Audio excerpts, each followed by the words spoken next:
So we'll start in about one minute. Okay.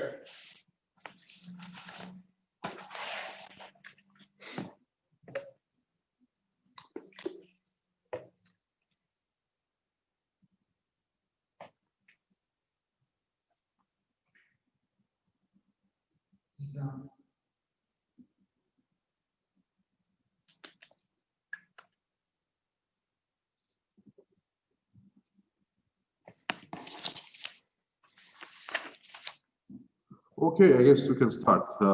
Ladies Okay. and gentlemen, thank you very much for joining us. As you know, by now we have a seminar a webinar.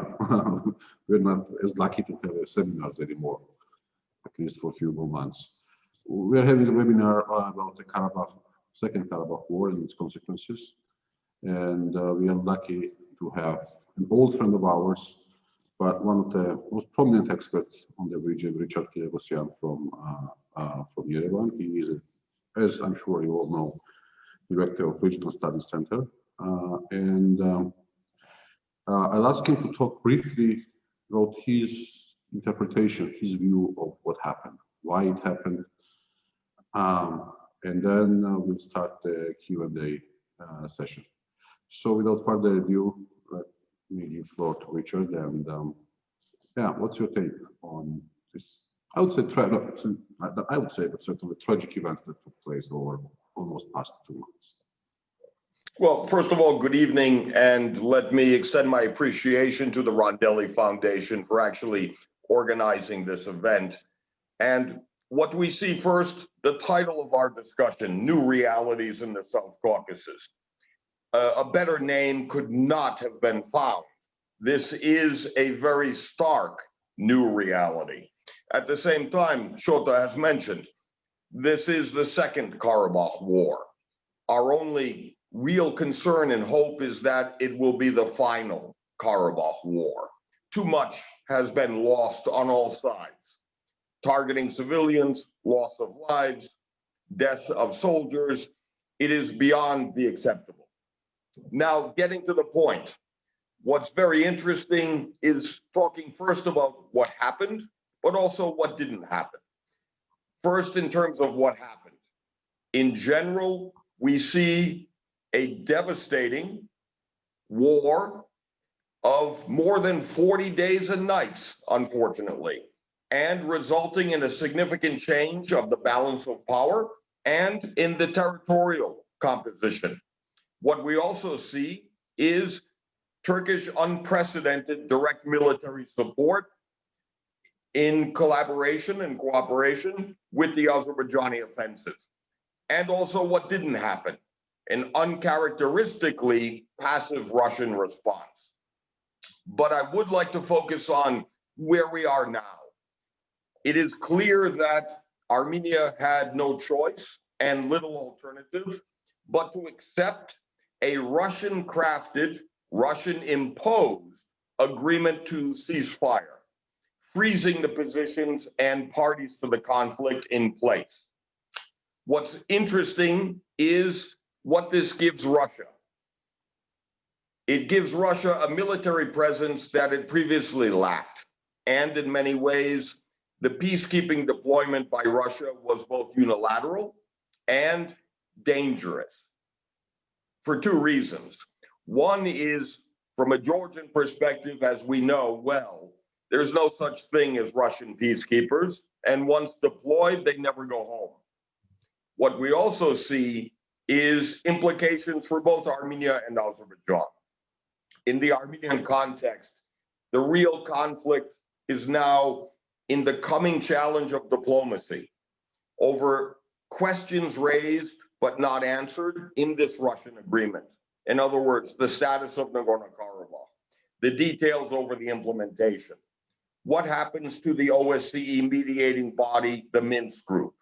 We are now facing more questions than we have answers, and a new period of compromise, concession, and at least consultation, dialogue, a return to diplomacy over force of arms.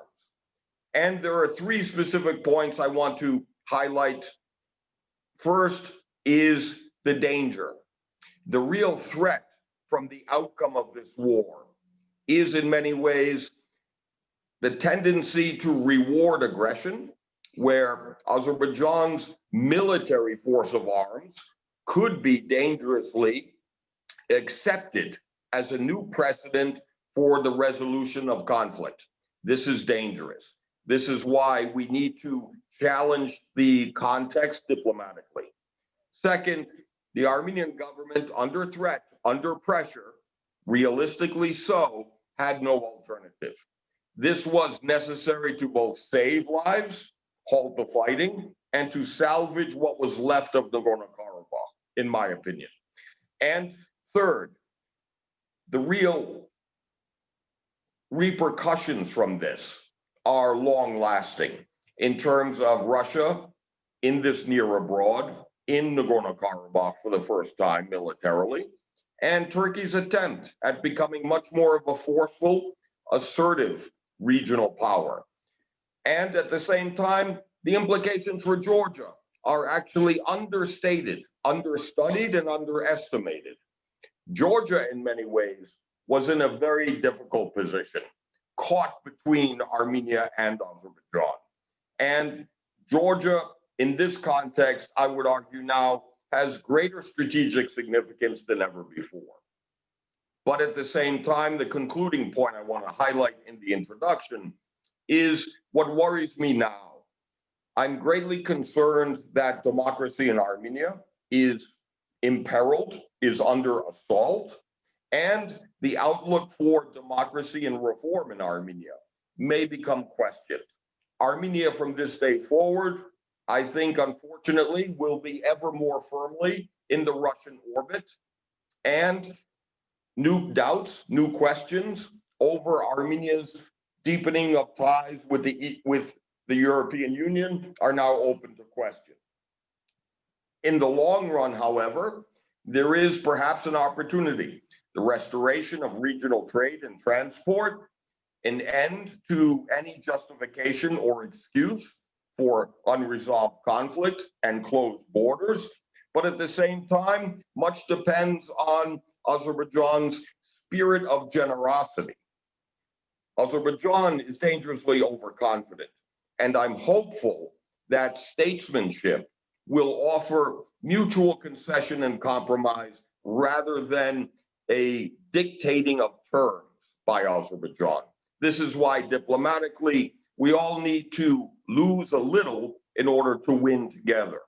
And this is the real challenge going forward, diplomatically, but also bringing back the French and the United States to work with Russia rather than any unilateral imposition of Russia's interests and desires.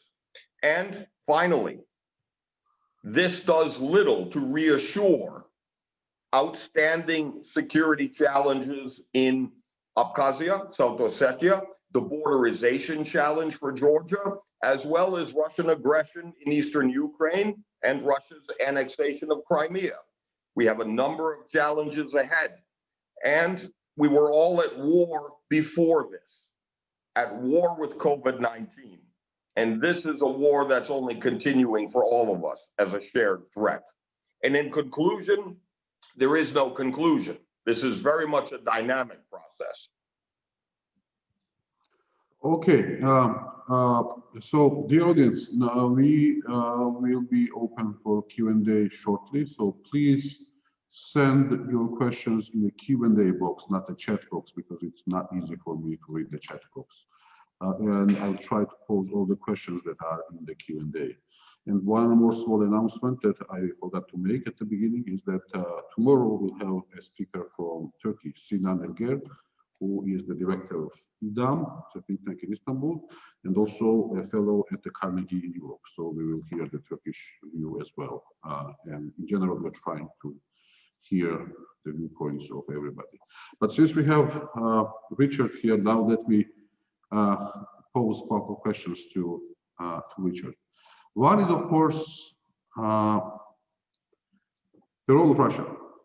And it was that Karabakh, new war in Karabakh was coming, was clear. What was not clear was when it would come, because the status quo in Karabakh reflected the balance of power in the beginning of 90s, and since then the balance of power has changed in Azerbaijan's favor, which is clear. You know, they had more money, they had more resources, they could invest more in their defense, and certainly Armenia did not have that resources, so nothing unexpected in this field. However, what was really surprising was Russia's position, which did not intervene until it was almost too late. Well, some argue that Russia masterminded in all of it. I don't know. I won't go to these theories, but I'd rather listen from you. How would you explain that kind of position from Russia when it sort of was extremely passive, did not intervene at all, and that last moment sort of imposed, as you said, a peace deal that in the short term seems most acceptable to Russia, but we'll still see, I think, how it works out in the long term. So, the role of Russia, Richard. Well, I would say in the beginning, I do characterize Russia's response as unusually and uncharacteristically passive and even pensive in holding back. But to be fair, Russia only has a security obligation and commitment to the Republic of Armenia proper, not to Nagorno-Karabakh. Russia, however, was quite content with following the limits of its treaty obligations. And I do think there was a degree of complicity in the beginning between Russia and Turkey over the initial possibility of changing the map, of shaking up the deadlock.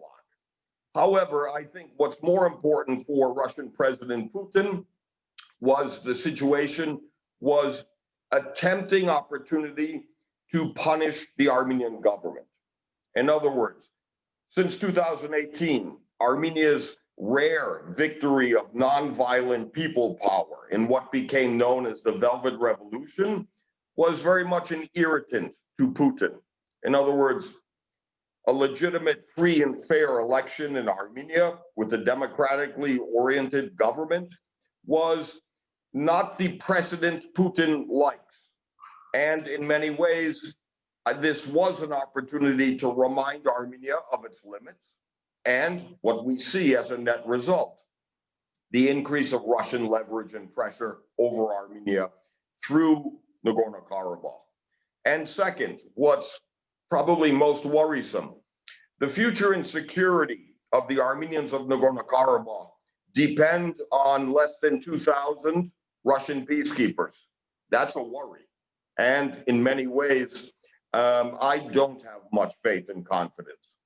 Third, for Russia, this was very much an exercise in strategic relations between Presidents Erdogan of Turkey and Putin of Russia. In other words, this was a broader strategic context to this war and to the aftermath.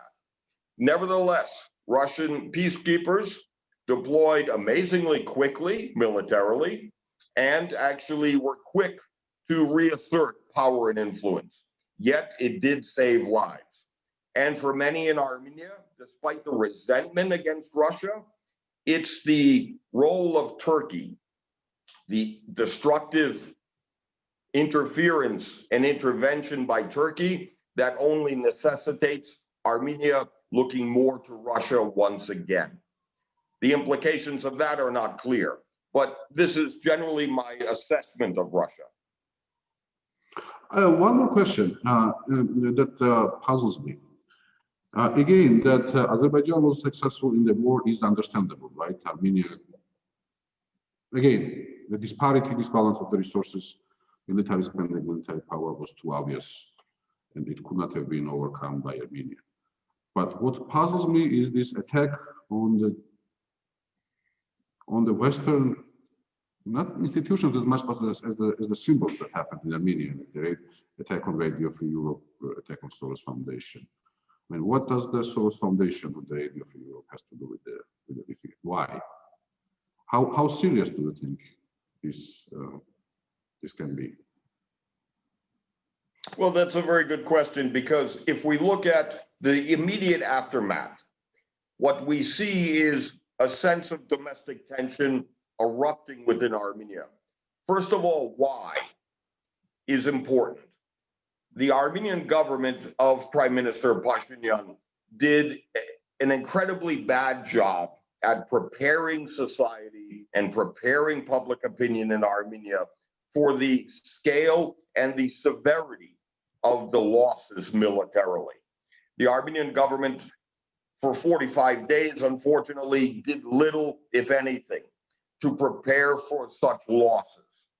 And this only triggered a very natural, immediate, emotional outburst of frustration directed against the government.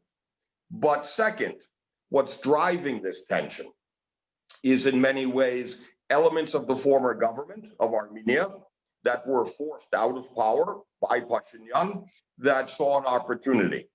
The attacks on Radio Free Europe, the Soros Foundation, etc., the storming of the parliament, many of these were led by former Republican Party officials and also by members of the Armenian Revolutionary Federation, the Dashnag Party, the nationalist party that's affiliated with the former government.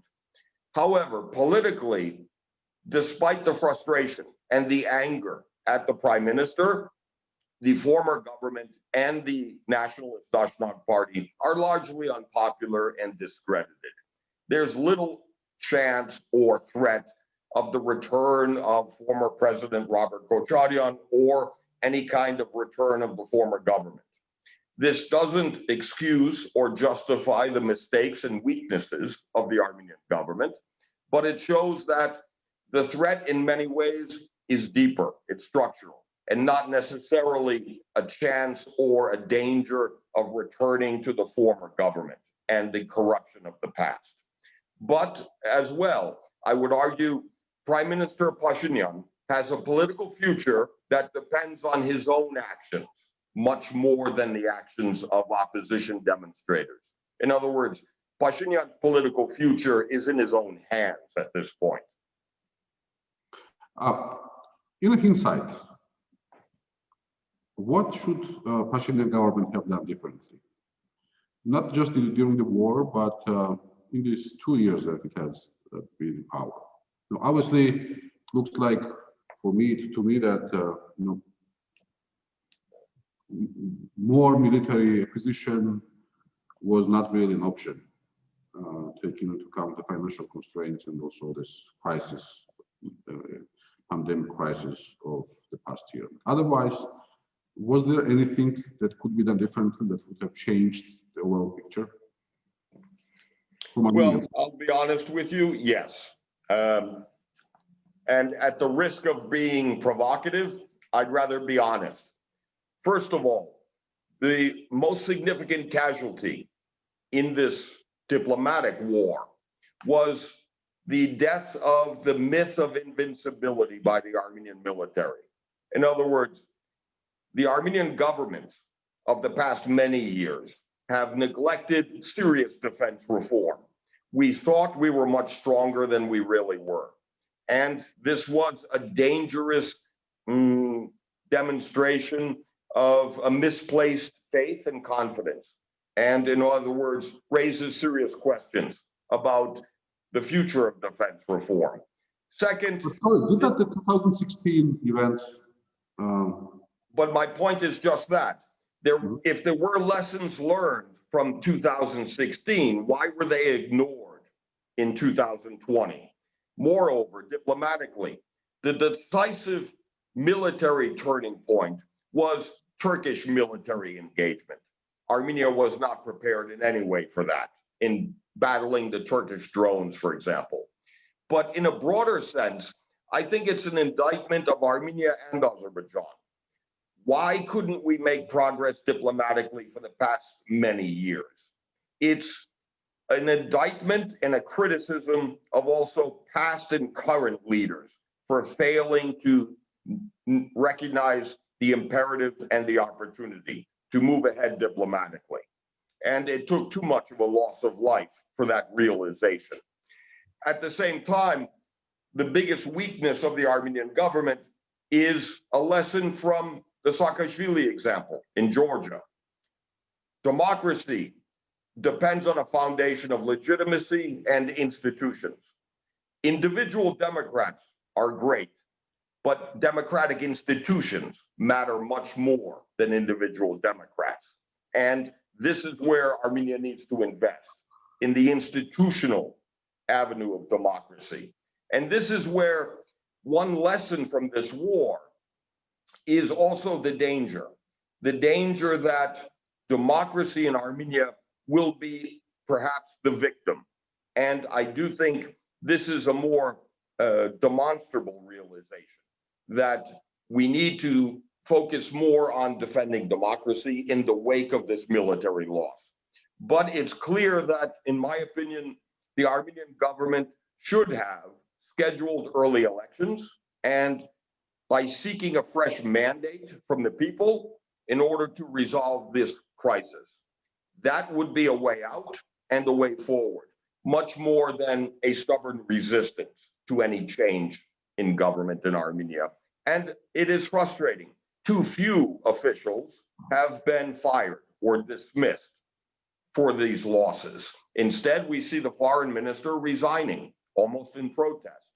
Just when we need to meet the challenge of diplomacy, we lost an experienced foreign minister. I only wish the new foreign minister luck, but it is going to be a very challenging period coming.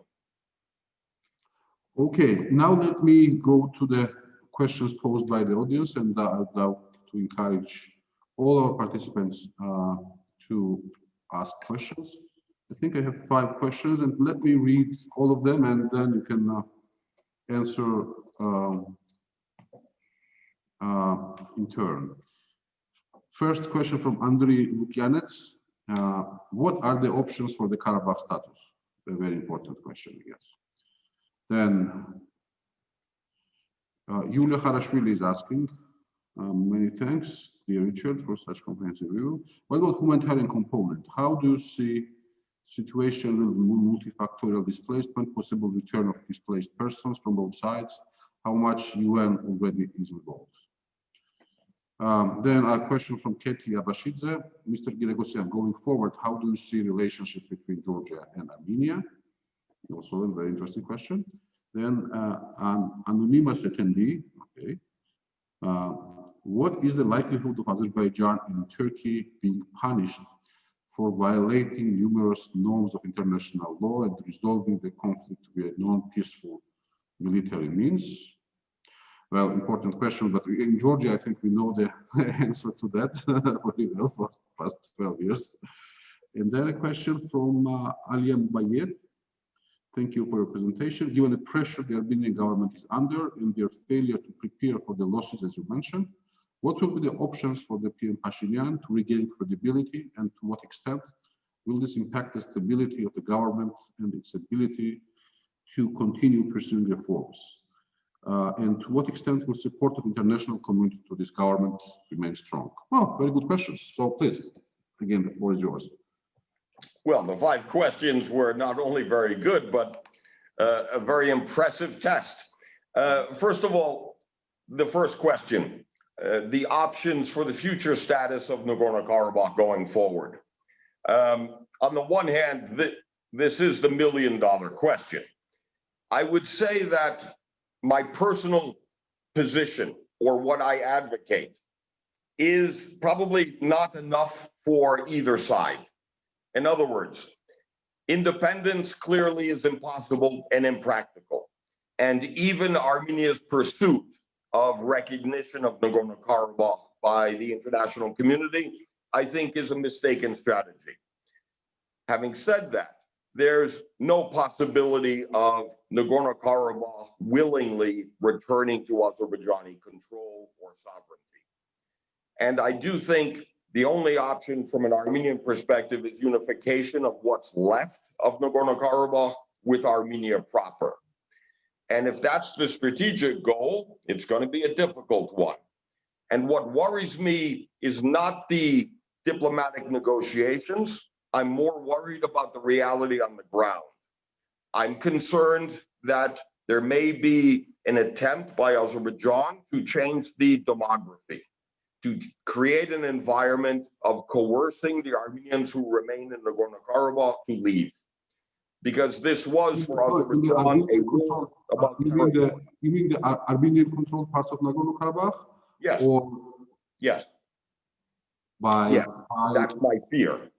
In other words, well, in terms of over 5 years, threatening the security and stability of the one connection, the Lachin corridor, the lifeline between Armenia and Nagorno-Karabakh, by threatening a siege, a Game of Thrones style geopolitical siege of Nagorno-Karabakh. But even in 5 years, the world can change and the context can change. So I am hoping that compromise and concession can come. The second question is an easier one, looking at the humanitarian situation. Fortunately, the worst danger, ethnic cleansing, is now past. There is much more of a recognition of having averted a devastating potential crisis. Now meeting the humanitarian needs is easier with UN involvement. And this is why Russia is now looking to the Europeans and the Americans to become involved. Post-conflict stabilization, dealing with COVID, dealing with the humanitarian needs and necessity of all the population. And what we see is the United Nations becoming involved, and the one perhaps low-profile international organization that deserves much more credit, the International Committee for the Red Cross, which is the only impartial actor in terms of exchanging prisoners, in terms of the real human cost of this conflict. And they are doing very important work. And in terms of Georgian-Armenian relations, I'm concerned. I think there will be a decrease in the stability and trust between Armenia and Georgia, no matter what happens. There is tremendous pressure and frustration within Armenia over the use of Georgian airspace by the Turkish military to resupply Azerbaijan. This is going to need to be addressed on a diplomatic level by Armenia and Georgia, and this is going to add a new complication. Having said that, I think from an Armenian perspective, we need Georgia even more than before. And we do not have the luxury to, let's say, enter a new period of conflict or problems between Armenia and Georgia. And the fourth question, post-war punishment, in the words of the questioner, in terms of will Azerbaijan and Turkey pay a price? Will they be punished for this war? I think, as Shota has noted, if there's an example or lesson from Georgia and Ukraine, clearly no. This is why part of my point was aggression should not be rewarded, and resolving a conflict by military means should not stand and should not be accepted. We need to move back to diplomacy. But I don't see any real punishment for Turkish involvement or Azerbaijan. But at the same time, geopolitically, it will further isolate Turkey especially. Because for Turkey, this is not just about Azerbaijan or the Caucasus.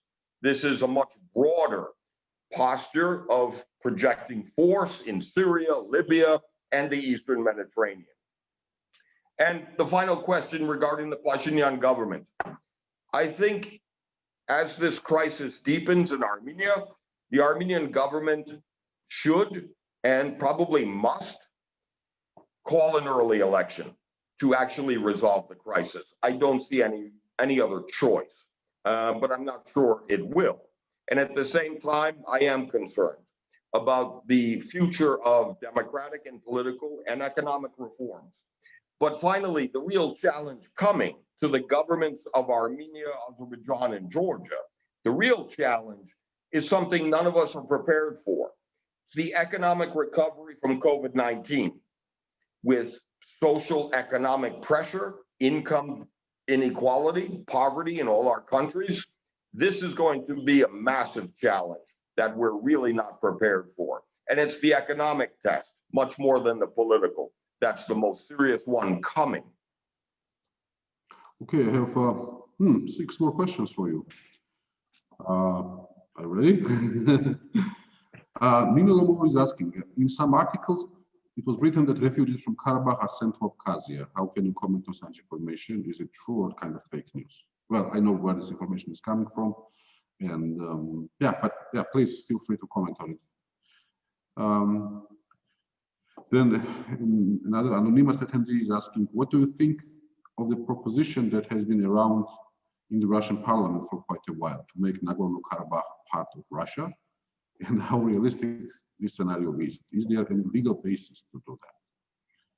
Then the question from Anand Kritarian. Thank you for discussion. I have 2 questions. The OSCE Minsk group seems to have been sidelined and relegated to a secondary or tertiary role. Do you think OSCE Minsk group revitalizing its role and standing?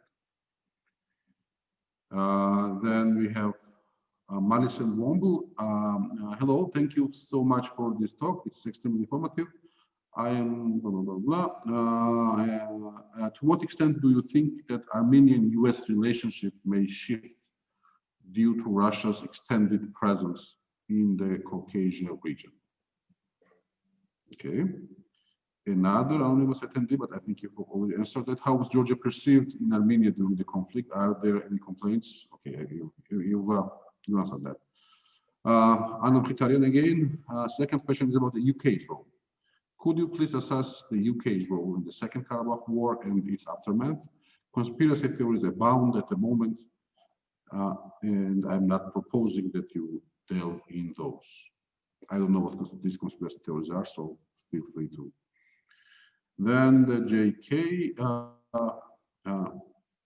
what are the legal premises for recognizing Artsakh as a sovereign state or for it to become Armenian and not Azerbaijan? What is the role of Russia in the Nagorno-Karabakh conflict? Then Marko Soldic, thanks for very interesting perspectives as usual. 2 questions. The ceasefire agreement contains a paragraph on unblocking regional economic and transport links. Interesting. In your opinion, does this give grounds for optimism? Can it contribute to more peaceful regional balance in the long term? And the second, the Russian peacekeepers' mandate is renewable after 5 years, unless one of the parties objects.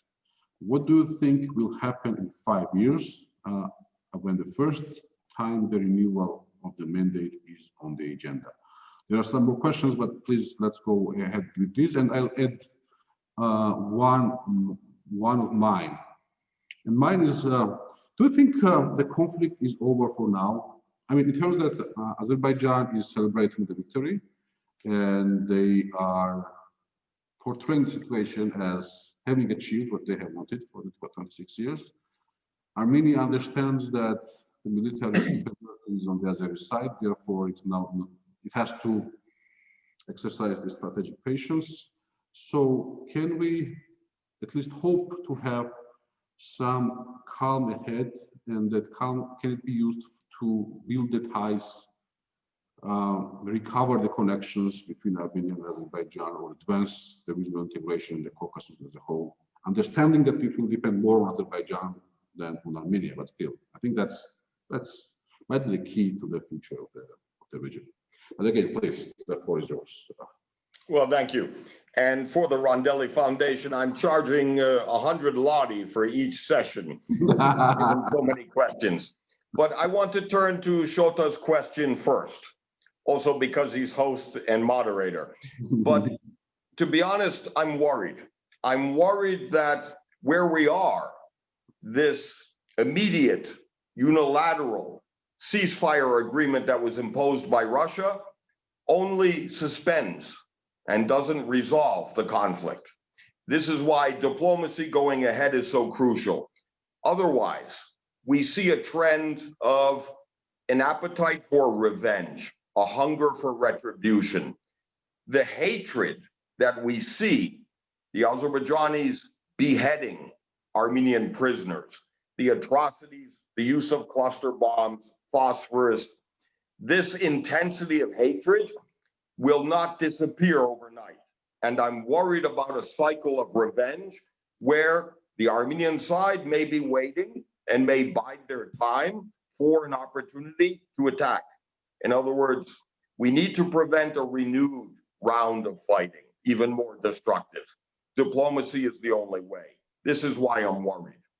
But to go back to the list of questions in my PhD defense style presentation, regarding reports of Armenians and Armenian refugees from Nagorno-Karabakh going to Abkhazia, I haven't seen such reports, nor do I believe such reports. And fortunately, I don't think it's true. And I say fortunately because we don't need to add yet another complication in either direction. Regarding, sorry to jump in, but I think this is coming from the guy who has been advisor to Abkhaz de facto president, who has been just fired, and he was the one who proposed that. And I personally don't think that there is any chance that this will happen. So the point is again to just start some just to add fuel to the fire. I don't think it has any basis for it, and I think it is the role of this foundation, among others, to sort of prevent the fake news from spreading, and especially the kind of fake news that can damage the interstate relations. Therefore, from our side, we are saying that there are no Karabakh refugees in Abkhazia for now, and it's highly unlikely that there will ever be. So please go ahead. Good. Okay, good. The second question regarding the issue of a potential Russian protectorate for Nagorno-Karabakh. This is very interesting because we do see recent calls, demands from within Nagorno-Karabakh for this. In other words, some in Nagorno-Karabakh looking less to Armenia and looking more to Moscow for protection. And that possibility from a Russian perspective may be a very real one. In other words, the creation of an Abkhazia-style Russian garrison state in Nagorno-Karabakh itself. That bears scrutiny and attention, and it could be possible for the Russians. Regarding the Minsk group is under question because what is the mandate and mission now? But I do think that even Russia recognizes the need and necessity for bringing the Minsk group in terms of a donors conference, rehabilitation and return, and post-conflict stabilization. The OSCE has demonstrated, like the European Union, a lack of courage, and in many ways is now playing catch up. But it is important, and we do need to work within the institutions, including the OSCE. In terms of Armenian-US relations, I do think with the incoming Biden administration, Fortunately, personally, I'm greatly relieved that Trump was not reelected, and I do see an opportunity for greater US role and support for the Armenian democracy. Not so much just the Armenian government, but the democratic institutions in Armenia. Regarding the United Kingdom, I'm not quite sure what suspicion there is.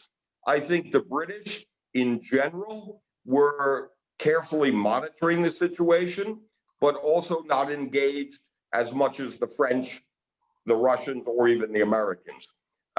Interestingly, the pipelines were never targeted or attacked in this course of war. So I'm not sure about any conspiracy theories. I do think London and the United Kingdom should be held to account more for its silence and inaction than for anything it's done. And in terms of the legal context for Nagorno-Karabakh, I do think it's important to remember that Nagorno-Karabakh as an issue, as a conflict, actually predates independence. In other words, the issue came about during the Gorbachev period.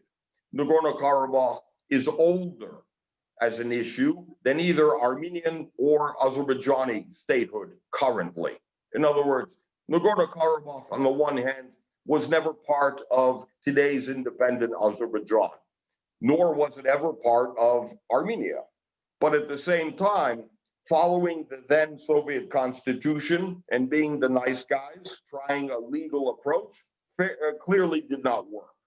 So I do think the legal context is both the strongest, clearest, but also the weakest, because it really depends more on the situation on the ground. And I'm worried about security as much as status. And this needs to be addressed diplomatically. At the same time, the ceasefire, in terms of the agreement's implications for the reopening of closed borders, the reestablishment of trade and transport. Yes, this could be optimistic in terms of, for example, Turkey. Turkey has no more excuse or justification for keeping its border with Armenia closed. This may actually change the map, as well as a connection to Nakhichevan through Armenia by Azerbaijan. Just as it's potentially positive, however, it could be potentially negative. In other words, this kind of engagement may actually spark new rounds of conflict unless they are handled well. And I say this because of the absence of trade and economic activity for many years, and little likelihood of any economic or trade opportunities because of the COVID-19 situation. But we need to actually get beyond the closed borders, and hopefully there will be more of an economic incentive to stability and security. And finally, what's most interesting about the Russian peacekeeping deployment is it is exceptional for the first time in the Russians accepting a deadline or a 5-year limitation. In no other situation have they ever accepted a specific deadline. But I do think that Russia will use the peacekeepers as a threat, but in the inverse, the opposite. In other words, the Russians could use leverage and pressure by threatening to pull out the peacekeepers rather than just threatening to keep them here. I think it's a challenge for Azerbaijan as much as it's a challenge for Armenia and Nagorno-Karabakh. But more than that, we also need to think in Tbilisi, in Yerevan, and Baku, as well as Stepanakert. What about the day after Putin? Are we ready to deal with a weak, unpredictable Russia after Putin? That's another scenario that we're likely to face in about 5 years. Okay, thank you. I'll keep bombarding you with questions because they keep coming.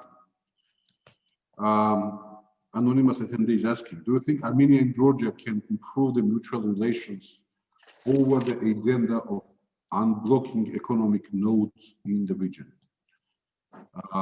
And from my side, let me add, Bzhania, the de facto Abkhaz president, just returned from Moscow and reported on his meeting with Putin. And suddenly this issue of the railway is again up for discussion. Not official agenda, we don't know, maybe yes, maybe not, but he felt compelled to explain to his government about the issue. So do you think this idea can be somehow revitalized now? For those in the audience who don't know, I'm talking about the possibility of reopening the railway that connects Armenia, Georgia, and Russia, but was closed because of Abkhazia conflict, because it passes through Abkhazia. Then Giragosian is asking, Richard, how does Armenian viewing Russia in this conflict? Did Russia betray Armenia, or what are the narratives people are discussing in Yerevan? Yeva Valutite is asking, as significant rebuilding and reconciliation efforts will be needed, is this a possibility for the EU to be relevant again? Interesting. And then again, JK, what will happen to the Armenian cultural and historic sites, churches, monasteries that are being destroyed right now? And here it is cut in half. So yeah, the question about the cultural and historic sites of Armenian origin, as the author says, now being destroyed. So yeah, that's all for now. Okay, thank you, Shota. It's only 4 questions. But let's start with Abkhazia, in terms of looking at the railway issue, and in terms of not just Armenian-Georgian relations, but the broader context. I think realistically, there won't be, and perhaps shouldn't be, any progress on reopening the railway through Abkhazia without something in return for Georgia. In other words, this has to be a bargain or a barter transaction. In other words, Russian-induced borderization threatening Georgian territorial integrity, where the border actually moves overnight, is perhaps one clear, egregious violation that perhaps could be one concession from the Abkhaz side, from the Russian side, to stop and perhaps reverse in exchange. Otherwise, I don't think, from a Georgian perspective, I don't think they would accept this without something in return. The second question, looking at the Armenian view of Russia, what's interesting is it's actually the Turkish role militarily in this war that actually saves or salvages Russia's reputation in Armenia. In other words, what we see is, despite resentment, a sense of betrayal, of the disappointing reality of Russia's so-called security guarantees and our overdependence on Russia, I think it's the threat from Turkey that actually drives many Armenians closer to Russia. At the end of the day, the peacekeeping deployment also demonstrates a crucial reality of geography. Russia is close and always will be. America, the Europeans are far away and always will be. And second, as my friend and colleague Alexander Iskandarian always says, Armenia, for history and for years, has imported security and weapons from Russia and imported and exported values and democracy to and from Europe. This is very different in terms of soft and hard power.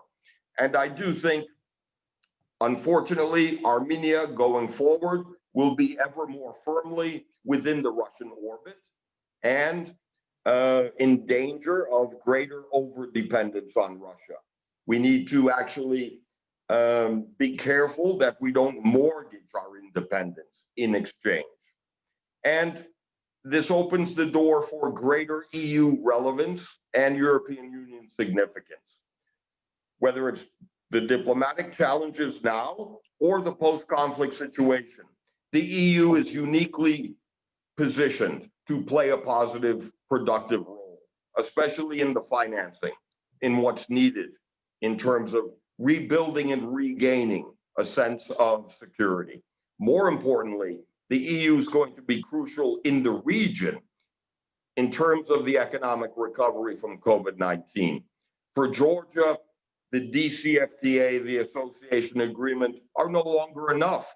Georgia needs more help for economic recovery, just as Armenia needs more than our SEPA agreement.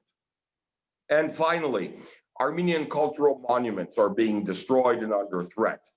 What's interesting, the Russian peacekeepers have expanded and redefined their mission and mandate to include the protection of Armenian monasteries and cultural monuments. And looking at Nakhichevan, there's a very depressing record or precedent of the destruction of cultural monuments. And I do think this is going to be a very important aspect of diplomatic negotiations in terms of international or even UNESCO protection of these monuments, in terms of how we negotiate the implementation of the terms of these agreements. But it is a sad commentary on the reality of this war that we're even addressing such a risk of a threat to the cultural history and monuments. You said something very important, that Armenia will find itself tighter in the Russian embrace and will find it difficult to escape it, or more difficult now than before. But that depends largely on how much pressure is Azerbaijan willing to apply on Armenia. If Azeris seem to be are content with the gains that they have so far, and don't go ahead applying more pressure on Armenia, which might be a scenario, maybe an optimistic one, but still. Do you think that will still force Armenia more into Russian hands, or can we talk about some beginnings of the regional dialogue and diffusing tensions? I understand that doesn't really depend on Armenia much.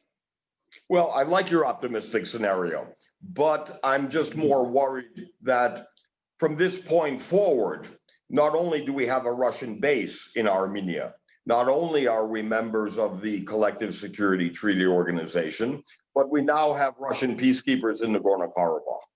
We're dependent for the security and future of Karabakh Armenians on Russian peacekeepers. And this is why, coupled with a second factor, why I think we're ever more firmly in a Russian orbit. The second factor is actually what happened in Belarus. After the awakening in Belarus, the threats and protests to the dictator Lukashenko, which I support the protests, this greatly weakened and undermined Putin's project of the Eurasian Economic Union. Now, however, Armenia will be forced or pressured to become much more active to save the Eurasian Economic Union, in some ways against our interests. But regardless, this is why different aspects of the Russian gravitational pull, the orbit, we will become ever more central. And I think it depends more on what happens in Moscow as much as what's decided in Yerevan. For the Azerbaijanis, if they're smart, if there's strategic thinking, if they want to lessen Russia's power in the region, they will adopt a more optimistic approach or strategy so that Armenia needs Russia less, not more. And in that case, I do hope your optimistic scenario comes to fruition. Okay, I have 5 more questions for you from the audience. I'm sorry. I don't know, but there are too many, and most of the authors of these questions know you by name. So first is Otar Javakhadze, a student of mine, actually proud. How do you think will the U.S. government make any active movements or changes in its policy regarding Georgia in these new geopolitical circumstances? Oh, thank you, Otar, for the question. Then Marina Rietveld. Good evening, Richard. Do you think the shift of balance of power in the Caucasus will have effect on the security situation of Georgia? Then Anam Khitarian, could you please share your view of Iran's role and standing vis-a-vis Karabakh conflict? Yeah, we have not talked about Iran actually. And by the way, we are going to have the speaker from Iran in this series, I think, either this week or the next week too. Then, do you think that Russian presence right now, plus those years that Nagorno-Karabakh was not under the direct authority of Azerbaijan, will benefit Armenian line of action in this conflict? Less legal ties with Azerbaijan. Then some Russian military experts say that prior to the November 10 agreement about deploying Russian peacekeepers in the region, Russia had asked Iran to open its airspace to deploy troops in Goris. These experts say that Iran did give such permission and the Russian troops had already been stationed at standby at this entry to Lochin corridor. Would you confirm that? Would you say that up until now it was Armenia that was rewarded for the military actions in the 90s? Could not Pashinyan's government give it more concessions to Azerbaijan over the issue? Well, I think we discussed that. Given that Armenia did not have international support over the control of the territories, do you think Armenia giving up claims over the regions would show to the West the political maturity of Armenia and nudge EU/NATO to invest more in the Armenian democracy? Please. All right, thank you. First, looking at the U.S. government in terms of U.S.-Georgian relations, I think despite the recent visit of Trump's Secretary of State Pompeo to Georgia. I think with the Biden administration, we should expect more U.S. attention and even U.S. investment in Georgia. In other words, Georgia for the Democrats, for the Biden administration, will be more strategically important in terms of the bilateral relationship, not necessarily a NATO membership issue, and correcting the distraction of the Trump administration. But realistically, for the Georgians, this is going to be a period of waiting. In other words, Biden becomes president in January. By the time the US officials are in place, in office, and any change in policy, more deepening relations with Georgia, at the soonest, it will be the end of next summer. In other words, there's going to be a delay, which doesn't help the political tension domestically within Georgia, nor the external threat. But I do think also Georgia's role in Black Sea security will also take on an added significance. And in terms of the implications for security in Georgia, I'll be honest, the real threat to national security in Georgia today is increasingly economic weakness, but also internal tension, retreating from democracy, unelected political figures in Georgia, very wealthy unelected political figures without saying his name. These are the more considerable threats to Georgia. The third question regarding Iran. It is interesting that we didn't talk about Iran up until now. Thank you for the question. What's interesting during this war is, despite the stereotype, Iran adopted a much more pro-Azerbaijani, much more friendly outreach with Azerbaijan than it did with Armenia. But it shows one conclusion, that Iran is still not ready or prepared to return to the South Caucasus as a regional actor on the same level as Russia and Turkey. For Iran, it's still about the nuclear deal that Trump canceled and lifting Western sanctions. In other words, Iran is preoccupied in dealing with the US and Europe much more than settling for a regional role. And in terms of Nagorno-Karabakh, one thing that is very important to note, Nagorno-Karabakh, in terms of the Armenian authorities, actually has a longer history of democratic credentials and free and fair elections than either Armenia or Azerbaijan. This is important in terms of stability, in terms of opportunity diplomatically, but also in terms of acknowledgement and recognition of democratic credentials. More than that, it may not be enough, however, given the challenge. What I think is probably the most productive or effective recommendation is, based on the democratic credentials, the representatives of Nagorno-Karabakh should negotiate directly with the Azerbaijani government and within the peace process as a full party to the conflict. And Armenia no longer should just negotiate on behalf of Nagorno-Karabakh. And the next question, regarding the Russian troops in southern Armenia, we did see a deployment of Russian border guards to key positions along the Armenian border with districts of Azerbaijan and the Lachin corridor.